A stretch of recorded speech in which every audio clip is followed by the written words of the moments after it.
Baik, selamat sore. Pada kesempatan ini kami bertiga akan menjelaskan tentang morfologi dari tanaman jagung atau Zeamais. Sebelum kami menjelaskan tentang morfologi tersebut, terlebih dahulu kami akan memperkenalkan diri kami masing-masing. Perkenalkan, nama lengkap saya Maria Aprilian Pilimbulu, NIM 2022 610724.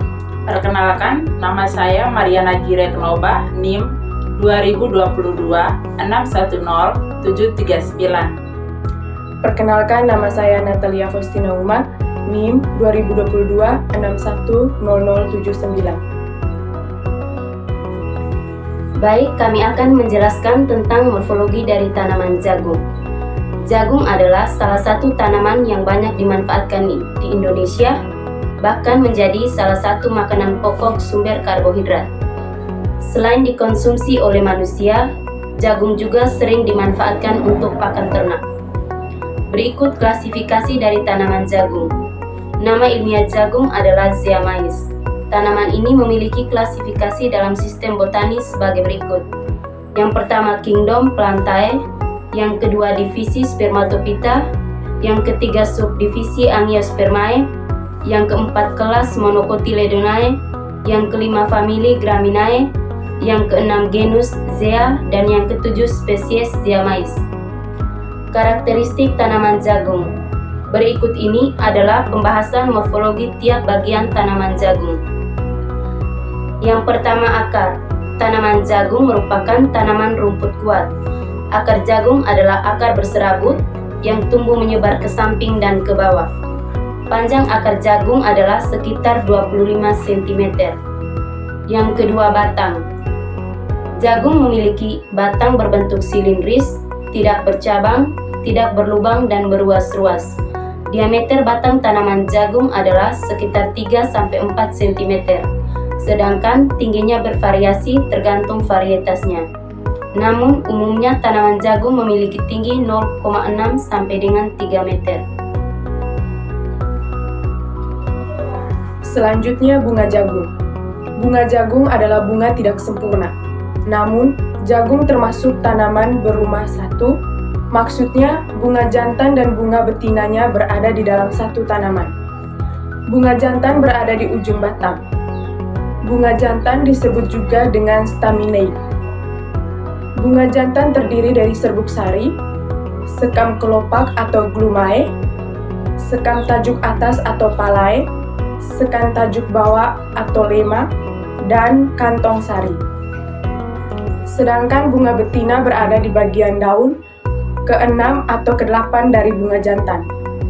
Bunga betina terdiri dari sel telur yang dilindungi carpel atau tangkai kepala putih. Carpel ini berbentuk panjang seperti rambut dan merupakan bagian yang kita kenal sebagai rambut jagung. Rambut jagung ini bisa tumbuh hingga 30,5 cm. Berikutnya, daun jagung.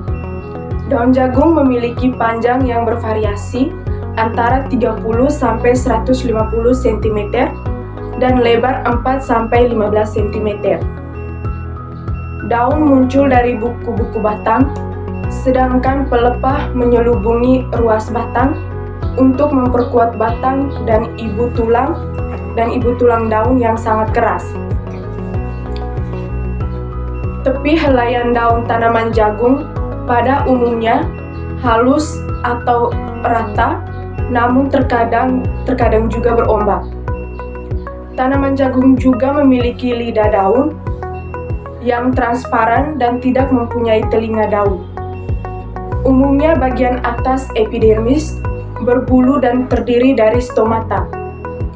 Daun menggulung disebabkan adanya perubahan pada turgor. Bagian bawah permukaan daun mengandung stomata lebih banyak, diperkirakan 10.000 sampai 16.000 per cm kubik dibandingkan dengan permukaan atas daun sekitar 7.000 sampai 10.000 per cm kubik. Bagian permukaan bawah daun tidak berbulu. Jumlah daun tanaman jagung berbeda-beda antara 12 sampai 18 helai. duduk dan bervariasi tergantung genotip, mulai dari hampir mendatar sampai vertikal. Yang berikut, tongkol jagung. Secara morfologi, tongkol adalah tangkai utama malai yang termodifikasi. Pada kondisi tertentu, malai organ jantan pada jagung dapat memunculkan bulir. Tongkol pada jagung adalah bagian dalam organ betina tempat bulir-bulir jagung menempel. Tongkol ini diselimuti oleh kulit jagung yang disebut kelobot. Yang berikut, biji jagung. Biji jagung terdiri atas 3 bagian utama. Yang pertama, pericat berupa lapisan luar yang tipis, berfungsi mencegah embrio dari organisme pengganggu dan kehilangan air. Yang berikut, endosperm. Sebagai cadangan makanan, mencapai 75% dari bobot biji yang mengandung 90% pati dan 10% protein, mineral, minyak, dan lainnya. Baik, itu saja penjelasan dari kami tentang morfologi dari tanaman jagung. Atas perhatiannya kami ucapkan terima kasih.